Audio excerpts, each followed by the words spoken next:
3000 साल तक पढ़ाई लिखाई पर केवल ब्राह्मणों का हक था। 100% आरक्षण था। सारी पढ़ाई लिखाई, ब्राह्मणों की संख्या कितनी? 10%। और अब 70 साल से परेशान हो रहे हैं। संस्थाप्य मृण्मय पात्रे तामपत्रम सुसंस्कृतम छादयच्छे खिग्रीवेन चादार्भिः काष्ठा पांशुभिः दस्तालोष्टो निधातव्यः पारदाच्छादितस्ततः संयोगा जायते तेजो मित्रावरुण संगीत्यम। इस श्लोक का मतलब समझने से पहले आपको यह समझना चाहिए कि तुर्क, मुगल या अंग्रेज जिन्हें भी भारत को लूटना था, उन्होंने सबसे पहले ब्राह्मणों को ही टारगेट किया। समय बदला, चेहरे बदल गए, लेकिन टारगेट आज भी सेम है।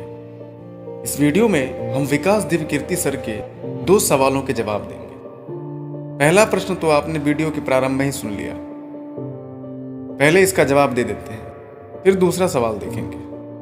हालांकि हम विकास दिव्यकीर्ति सर की तुलना ना तुर्क, ना मुगलों से कर रहे हैं और ना ही अंग्रेज से कर रहे हैं। ब्राह्मण शिक्षा व्यवस्था ने हमें और इस दुनिया को क्या क्या दिया है, ये बात हम इस वीडियो में समझेंगे।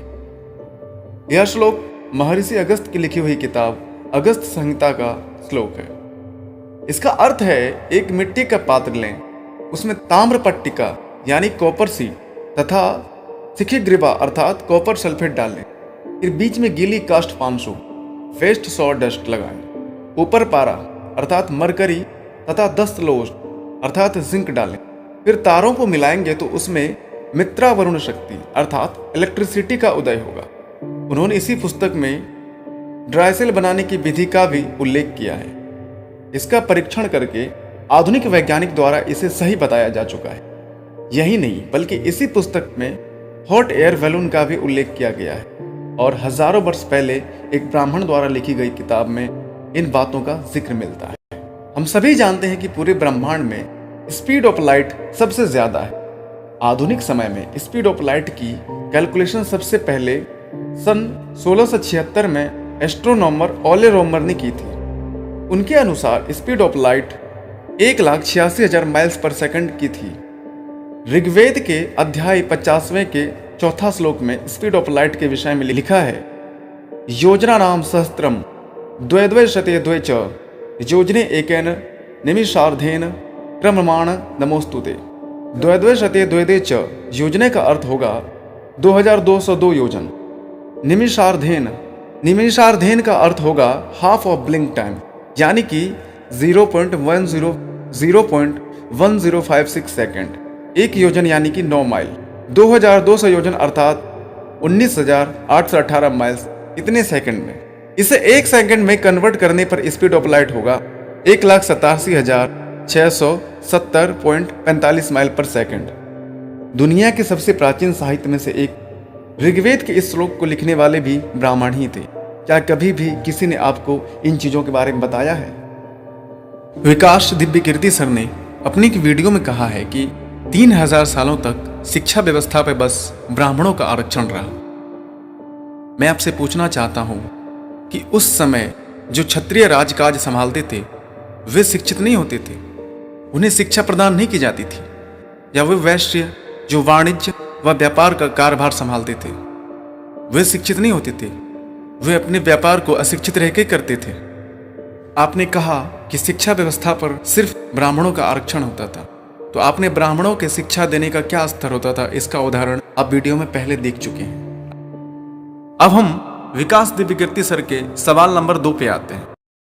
मैं तो क्लीन शेव राम जी को देख के दबाव में आ जाता हूँ कि उसमें क्लीन शेव हुए कैसे होंगे। भाई उस जमाने में जब ये सब था ही नहीं, तो उस समय तो मुझे जो समझ में आता कि राम होंगे भी दाढ़ी वाले होंगे।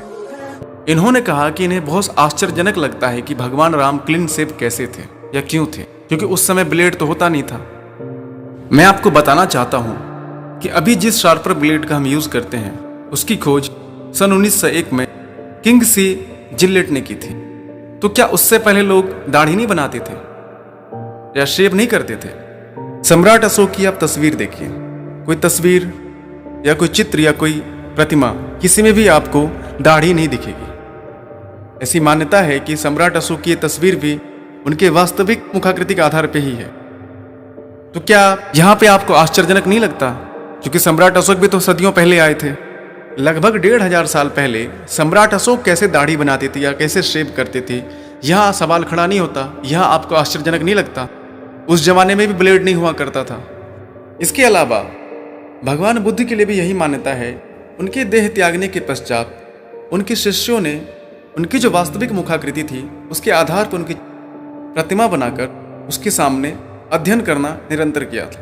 क्या यह आपको आश्चर्यजनक नहीं लगता कि 2600 साल पहले भगवान बुद्ध कैसे शेव करते होंगे, या वो क्लीन शेव क्यों थे, जबकि ब्लेड तो उस जमाने में भी नहीं होते थे?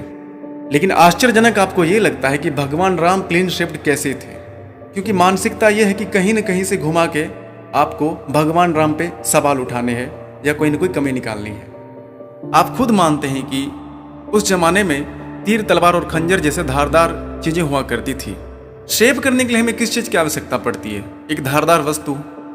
ये बहुत सामान्य सा प्रश्न है जो उस दिन वहां बैठे स्टूडेंट्स विकास सर से पूछ सकते थे, लेकिन कहने वाला विकास दिव्यकीर्ति था तो पूछने वाला कौन होता?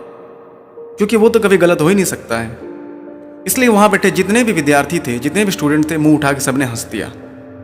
एक सवाल मैं आपसे पूछना चाहता हूं कि क्या उस दिन विकास दिव्यकीर्ति से आपको यह सवाल नहीं पूछना चाहिए था कि आपके एजुकेशन के नाम पर हमारे देवी देवताओं का मजाक उड़ाने का अधिकार किसने दिया?